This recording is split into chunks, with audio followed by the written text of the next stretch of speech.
আপনারা দেখেছেন রেলওয়ের একটা বিশাল জায়গা এখানে আছে, কাজে আপনাদের অকেজো জায়গা এখানে মানুষ দখল করে রেখেছে।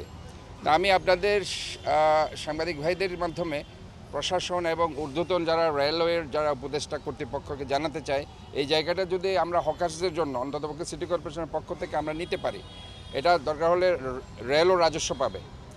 সিটি কর্পোরেশন পাক না পাক, রেল অবশ্যই রাজস্ব পাবে এবং তারা এই জায়গাটা যদি আমরা তাদের জন্য দিতে পারি, তাহলে পরে এই যে রাস্তায় যেটা আমরা 3টার পর থেকে যেটা বসানো হচ্ছে ওটা আর বসানো লাগবে না, তারা কমপ্লিটলি এখানে আসতে পারবে। আমাদের আসলে অল্টারনেটিভ আরেকটি জায়গা ইতিমধ্যে আপনারা জানেন, আমি ট্রাই করে যাচ্ছি, সেটা হচ্ছে জহুর হকার মার্কেট।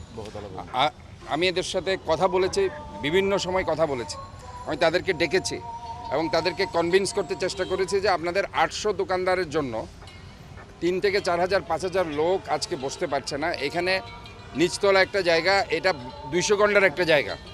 এই 200 গন্ডার জায়গা যদি আমরা 20 তলা ভবন করে দিতে পারি, এটা খুব সহজেই সম্ভব। 200 গন্ডার উপরে 20 তলা ভবন করা কোনো অসম্ভব কিছু নয় এবং তাদেরকে আমরা বিভিন্নভাবে রিকোয়েস্ট করছি।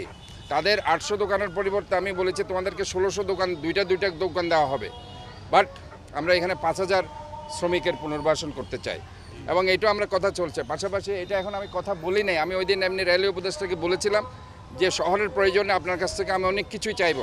যেমন আমি ওনার কাছ থেকে সেদিন বলেছি আমি ঢাবার পার আমার দরকার, আমার জোড়াদিঘি দরকার মানুষের বিনোদনের জন্য, উনি রাজি হয়েছেন। উনি ইভেন সিআরবিতে আমার যে রাস্তাঘাটের কাজ করতে পারছিলাম না, রেলওয়ে করবে বলে বারবার বলছে, সেখানে উনি আমাকে বলেছে আপনি করে ফেলেন। সেখানে আমি সম্মতি পোষণ করেছি, অনতিবিলম্বে সিআরবি